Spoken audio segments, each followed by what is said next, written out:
Renin, angiotensin,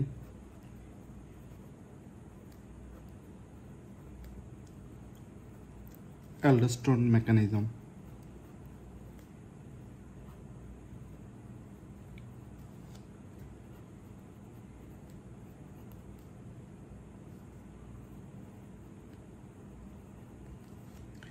এখন আমরা শিখব রেনিন কোথা থেকে রিলিজ হয়।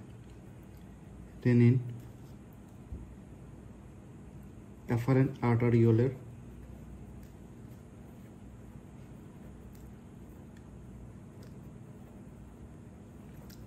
আর্টারিওলের তো আমরা জানি যে আর্টারির তিনটা layer,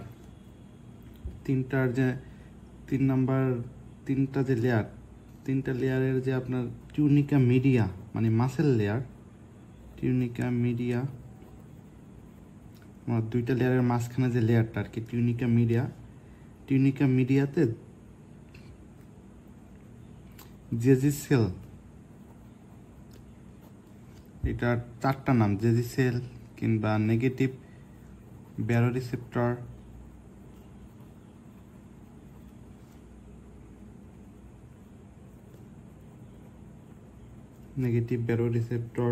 এপিথেলয়েড sell,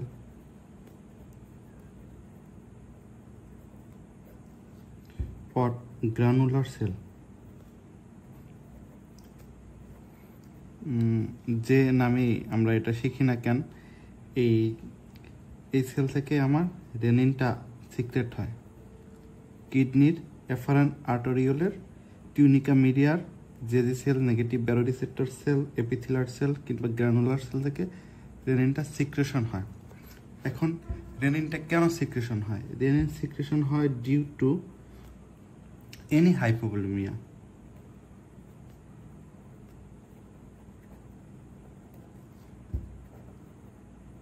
due to hypovolaemia. এখানে হাইপোভলিমিয়া কিসের কারণে হইতে পারে? আমার vomiting, diarrhoea, burn, even renal artery stenosis.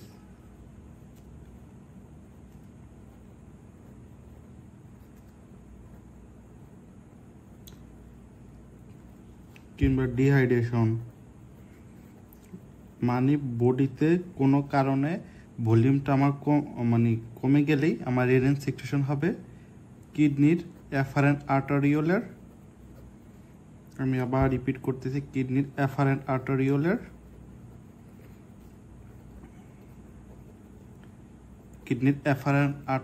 Tunica media থেকে,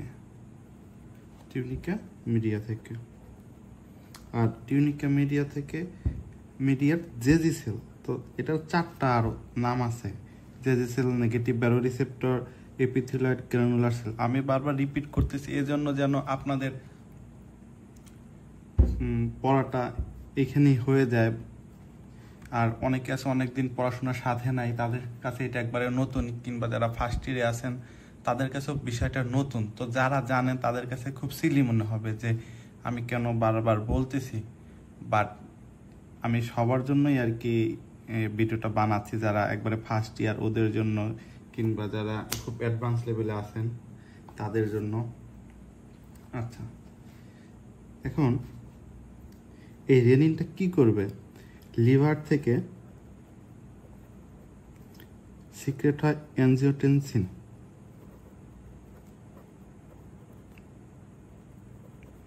লিভার থেকে অ্যানজিওটেনসিন সিক্রেশন হয়। এই অ্যানজিওটেনসিন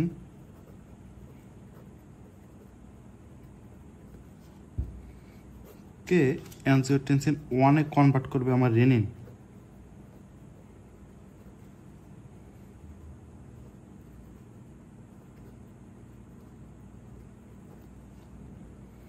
অ্যানজিওটেনসিন 1 এ কনভার্ট করবে রেনিন। এই অ্যানজিওটেনসিন 1 কে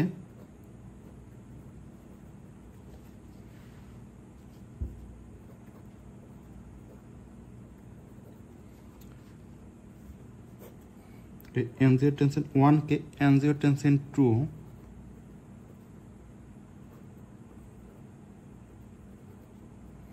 2-তে কনভার্ট করবে আমার angiotensin converting enzyme ACE, angiotensin converting enzyme ACE, angiotensin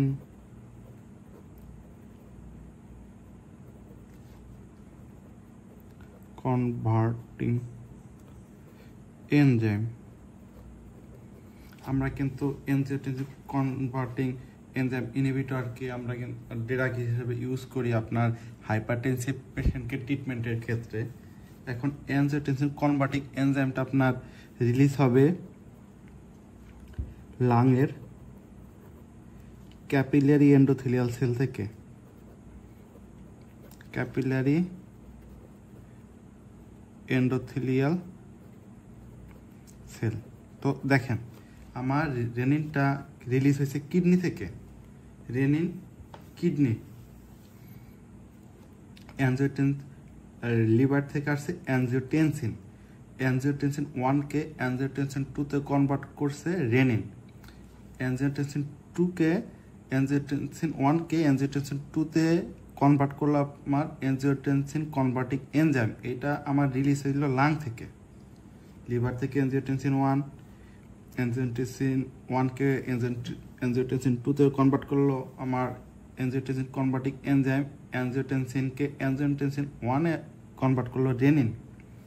এখন এই অ্যানজিওটেনসিন 2 5টা কাজ করে, এইটা একবারে আপনার মুখস্থ লাগবে। Angiotensin 2 has 5 function. এটা নীলকালি দিয়ে লিখি।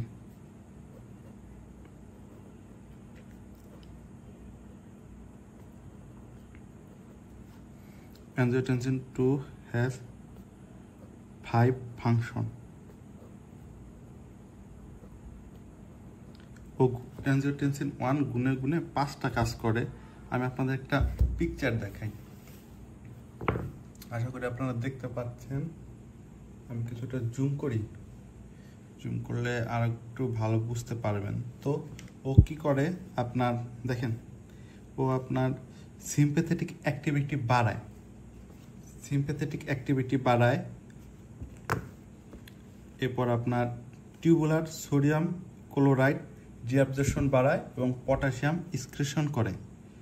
আপনার অ্যাড্রেনাল কর্টেক্স থেকে অ্যালডোস্টেরন সিক্রেশন বাড়ায়। অ্যানজিওটেনসিন 2 নিজেই একটা পোটেন্ট ভ্যাসোকনস্ট্রিক্টর, এটা আমরা এন্ডোক্রাইনে ভালো করে পড়বো আরও। অ্যানজিওটেনসিন 2 আর ও কী করবে আপনার এডিএস সিক্রেশন করবে। পোস্টেরিয়র পিটুইটারি থেকে অ্যানজিওটেনসিন 2 এডিএস সিক্রেশন করবে। আচ্ছা, এই পিকচারটা আপনাদেরকে আমি দিয়ে দিব, অথবা আপনারা অনলাইনে সার্চ করলে এটা পাবেন। রেনিন অ্যানজিওটেনসিন অ্যালডোস্টেরন মেকানিজম এটা লিখে সার্চ করলেই প্রথমে পিকচারটা আসে। তো অ্যানজিওটেনসিন 2 এর যে 5টা ফাংশন, এটা আমি আপনাদের আবার একটু দেখাচ্ছি।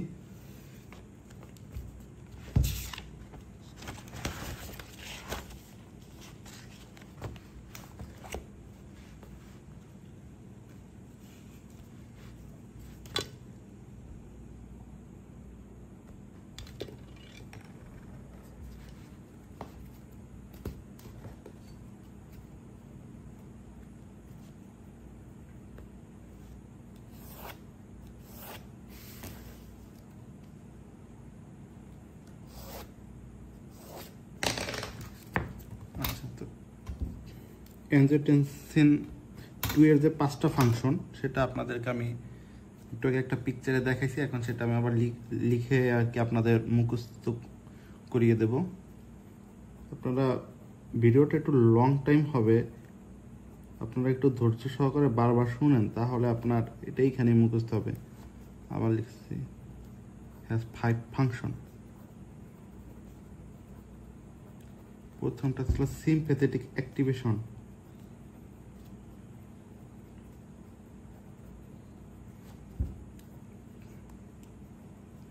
তো সিম্প্যাথেটিক অ্যাক্টিভেশনে কি হয় আমাদের? সিম্প্যাথেটিক অ্যাক্টিভেশনে আমাদের পেরিফেরাল যে ব্লাড ভেসেল আছে, মানে পেরিফেরাল ব্লাড ভেসেল কনস্ট্রিকশন করে।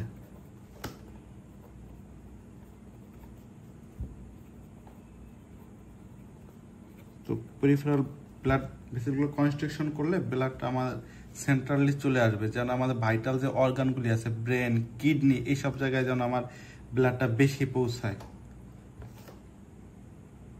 এবং ব্লাডটাকে ও ভাইটাল যে অর্গানগুলি আছে, কিডনি, ব্রেন, হার্ট, এইসব ক্ষেত্রে এইসব অর্গানগুলোতে যেন ব্লাড সাপ্লাইটা যেন ঠিক থাকে, এর জন্য আর কি সিম্প্যাথেটিক অ্যাক্টিভেশনটা হয়। আর টিউবুলার সোডিয়াম ক্লোরাইড রিঅ্যাবজর্পশন আপনার কিডনির যে আপনার পেরিটিউবুলার সেলে ও কি করবে, সোডিয়াম ক্লোরাইড আর পানি, এর হচ্ছে 3 বন্ধু। তো যেইখানে আপনার সোডিয়াম থাকবে সেইখানে ক্লোরাইড থাকবে, সেইখানে পানি থাকবে। আলটিমেটলি আপনার ভলিউমটা বৃদ্ধি পাবে, ব্লাড ভলিউম ইনক্রিজ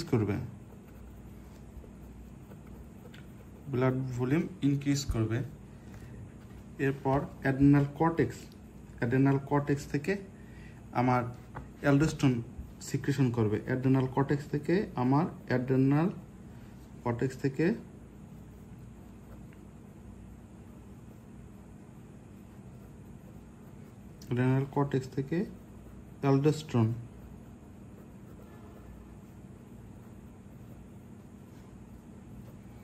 অ্যালডোস্টেরন সিক্রেশনটা বাড়াবে। অ্যালডোস্টেরন আমার কি করবে, এটা খুবই গুরুত্বপূর্ণ। আপনার অ্যালডোস্টেরন ডিসিটিতে, কালেক্টিং ডাক্টে আপনারা পাই, এটা কত যে গুরুত্বপূর্ণ এই জিনিসটা, এটা যখন এন্ডোক্রাইন কিংবা কোশ্চেন আলোচনা করব তখন আপনারা দেখবেন যে অ্যালডোস্টেরন ফাংশনটা কতটা গুরুত্বপূর্ণ। যখন আমরা এডিএস আপনার সিয়াত করব তখনও গুরুত্বপূর্ণ হবে যে আমার অ্যালডোস্টেরন আর এডিএস এর মধ্যে পার্থক্যটা কি। তো আপনার অ্যালডোস্টেরন ও কালেক্টিং ডাক্টে সোডিয়াম রিটেনশন করবে আর পটাশিয়াম স্কেশন করবে। তো আমি এটাকে তো বলছি যে সোডিয়ামের সাথে পানিও থাকবে, কারণ সোডিয়াম ক্লোরাইড এটা হচ্ছে বন্ধু। সোডিয়াম থাকলে সেখানে ক্লোরাইড থাকবে, সেখানে পানিও থাকবে। ওই সোডিয়াম পানিটা নেয়। তো আমরা কি জানি যে সাধারণ যে আপনার যে লবণ সোডিয়াম ক্লোরাইডে এই আপনার আমার যখন আর কি বর্ষা সিজন হয় তখন কি হয়, আপনার সোডিয়াম ক্লোরাইডের মধ্যে পানি জমে এসে পানিটা লবণ হয়ে যায়। এটা তো আমরা ছোটবেলা পড়ছি। তো এরকম আর কি। তো আপনার মনে রাখবেন যে সোডিয়াম, পটাশিয়াম, এই যে পাম্পটা আছে, এইটার উপর আপনার অ্যালডোস্টেরন কাজ করে ডিসিটিতে। তো কোন হরমোন কোথায় কাজ করে এই কোশ্চেনও আসে পরীক্ষায়। আচ্ছা, আর অ্যানজিওটেনসিন 2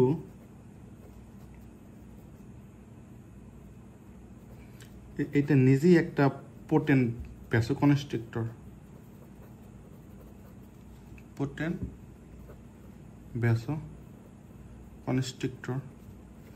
তো ও কি করবে, ও ব্লাড মানে ইয়ে করবে, বিপি বাড়াবে কিংবা হাইপার ভলিউমিয়া যাই বলেন না কেন, কিংবা ব্লাড ভলিউম সবই যেইভাবে আপনি বুঝেন আর কি, বিপি বাড়াবে, ব্লাড ভলিউম বাড়াবে, হাইপার ভলিউমিয়া করবে। ও পেরিফেরাল ভেসেলটাকে কনস্ট্রাকশন করবে আর কি, আপনার ভেসেল কনস্ট্রাকশন করে বিপিটা বাড়াবে। কারণ আমাদের রেনিনটা কেন সিক্রেশন হয়, হাইপোভলিউমিয়া হয়েছে, এখন আমার বডিতে হাইপোভলিউমিয়া ছিল, এখন হাইপার ভলিউমিক একটা কন্ডিশন নিতে হবে, হাইপো থেকে হাইপারে নিতে হবে। 5 নম্বরে ও পোস্টেরিয়র পিটুইটারি থেকে এডিএস সিক্রেশন করবে। এডিএস আপনার কাজ করবে কি, ওই এডিএস আপনার একই জায়গায় কাজ করবে, আপনার কালেক্টিং ডাক্টের উপরে কাজ করবে।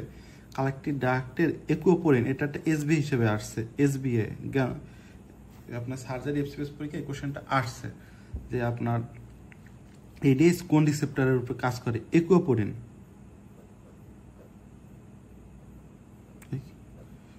একুয়োপোরিন 2, এই একুয়োপোরিন 2 রিসেপ্টরের উপরে কাজ করে ও আপনার কালেক্টিং ডাক্ট থেকে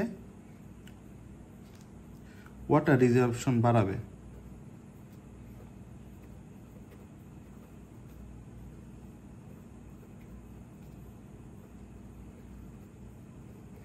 ওয়াটার রিঅ্যাবজর্পশন বাড়িয়ে আপনার হাইপার ভলিউমিয়া করবে কিংবা ব্লাড ভলিউম বিপি এটা বাড়াবে। তো আশা রাখি আপনারা মোটামুটি রেনিন অ্যানজিওটেনসিন অ্যালডোস্টেরন মেকানিজমটা বুঝতে পারছেন। এরপরও যারা বুঝেন নাই আমাকে কল দিবেন, আমাকে নক করবেন, আমি আপনাদেরকে দরকার হলে আরও সময় নিয়ে বুঝাবো।